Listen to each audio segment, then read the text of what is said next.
I believe the Spirit of God opens our hearts because we are called by God's name for glory. We were formed by God.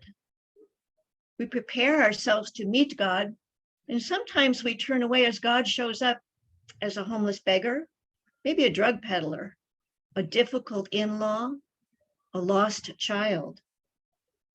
And God calls us again and again to empty ourselves, open our hearts into a wilderness where we can meet God, even if we have to go through fire and water, anger and hatred, doubt and despair. The wilderness is a popular concept in biblical tradition, most often the place of testing, where elements needed to sustain life are very scarce.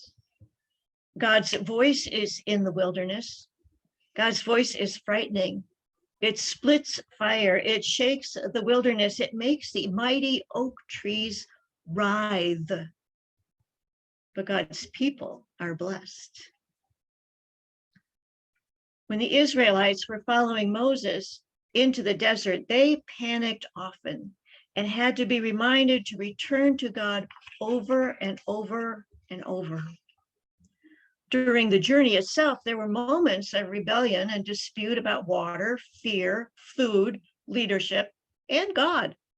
Sometimes our hearts, like the hearts of the Israelites, also turn cold, dangerous, afraid.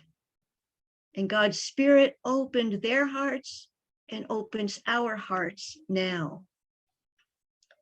For the gospel writer Luke, however, the wilderness had positive connotations. It's a place where prophets are called, where a deeper relationship with God can be cultivated. Luke's vision of the wilderness strengthens his portrait of John the Baptist as a prophet, whom we read about today. Luke's use of the wilderness highlights John's prophetic role, and the inhospitable region that he's preaching in accentuates the end of time as we know it. And this is a component of John's ministry, where he stops and Jesus starts. Jesus is filled with God's Spirit, and we are baptized into the same Spirit as followers of Jesus. Other seers came along and envisioned a new Exodus, much like the first one, in which Israel would rely solely on God. John proclaimed holy living over sacrifice. Other prophets, Isaiah, Jeremiah, Hosea, Amos, labored to persuade their fellow Israelites that God desires righteous living, even over and above sacrifice. The prophets invited and begged and cajoled the people to open their hearts to God's love and mercy. We are still in this process today. We may sometimes be too busy to fully open our hearts, or we may be afraid of what God might ask us to do. Or we know people who don't give a hoot about God or the church, and their lives seem to be just fine. What do we do with that? I hope that we find more and more ways just to open our hearts to God, to accept the people who are hard to pray for. We give and pray and seek as places to start to find God. Where do we purposefully find God in COVID, in this wilderness, and in political unrest, and in global warming? When we live life in the presence of God, no one would be hungry or thirsty or lost or broken or forlorn. No one would live in a cardboard box or search for meals or freeze to death or die of malnutrition. The earth would be healed. Nations would respect and trust one another. We all need God's love. I hope that we can all feel God's Spirit awaken us to possibilities, to joy, to giving.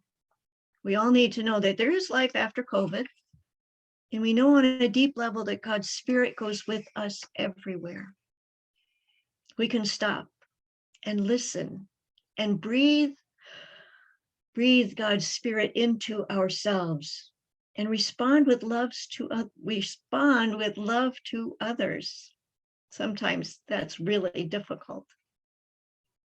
God opened the hearts and eyes of God's people to see God's Spirit by finding them and leading them through the wilderness. May God open our hearts to possibilities and promises as we continue to make space for God in our COVID desert of political unrest, of fear is what's happening to the planet. Prophet Micah heard these words from God.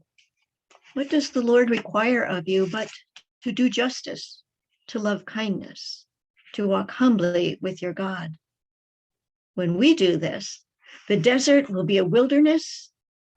The wilderness will be a place of joy.